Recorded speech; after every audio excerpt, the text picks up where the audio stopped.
2010, the HPV vaccine Gardasil has been administered to more than 170,000 secondary school girls across Ireland in an effort to prevent them contracting cervical cancer.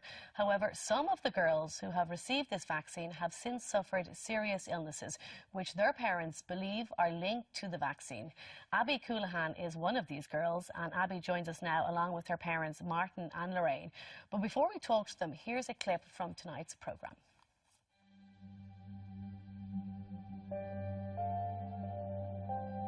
I'm just like tired all the time. Like I have no energy whatsoever. I just kind of take the day as it comes, you know. There's nothing that I can do. I don't know when something's going to happen. I don't know how it's going to happen. But that's really all I can do. I'm 14 months on. It's still very hard to think that you signed a consent form. Sorry. You know, you signed a consent for something that you thought was going to be the be-all and end-all of everything, the cure for everything. And this happens, and the guilt of that is just unbelievable. You know, that you'd sign a consent form and your child ends up like this.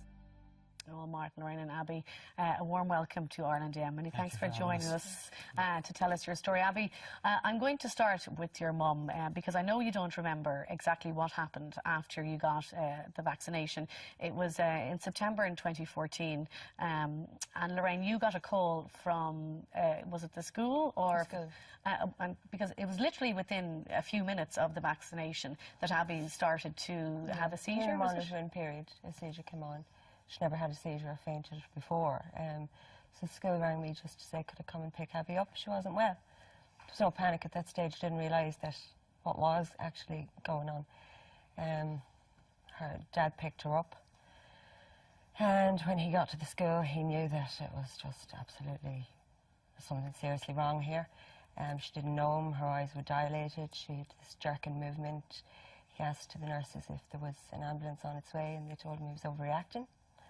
That it was a side effect and it would wear off. Because when they give this vaccination, they do list a number of side effects from it, like nausea, headaches, fevers and things like that. But this was way worse than that, you believe? Oh, of course, yes. What we know now is there is actually 21 known side effects, which no parent receives. You don't get that list. It's not given to us anyway. But Abby came back. You came back to your normal self then. What, that night, was it? Mm-hmm. Okay, and all seemed well until 2 days later. Until the Wednesday. Monday she got the vaccine, and on Wednesday she returned to school. Kept her home Tuesday. Wednesday she returned to school, and took a seizure in the church. School had a mass on that morning, and she took another seizure in the church. So school called an ambulance. She was taken to a local hospital. She was there for 6 days. On Thursday, she took another seizure in the hospital. And what were the hospitals saying? I know they ran an MRI scan. They did blood tests, and they were coming up with a blank, weren't they, Martin? That there was nothing that they could... Because obviously you had told them that you just had this vaccination, but they were coming up with nothing in the tests. Yeah, the shutters were pulled down straight away. They it was nothing to do with the vaccine. That's what we were told. As I said, the shutters are pulled down, and that's the way it's been for 15 months now. It's still the same diagnosis, nothing to do with the vaccine. It must be something underlying, but Abby was healthy till she got this. You'd never had a seizure before, Abby?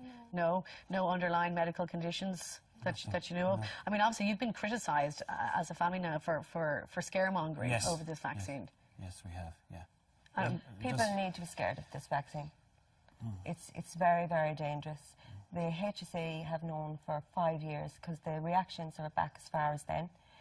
We didn't know that at the time. We were told we were the only ones in the whole world that this had happened to, which absolutely nearly killed me.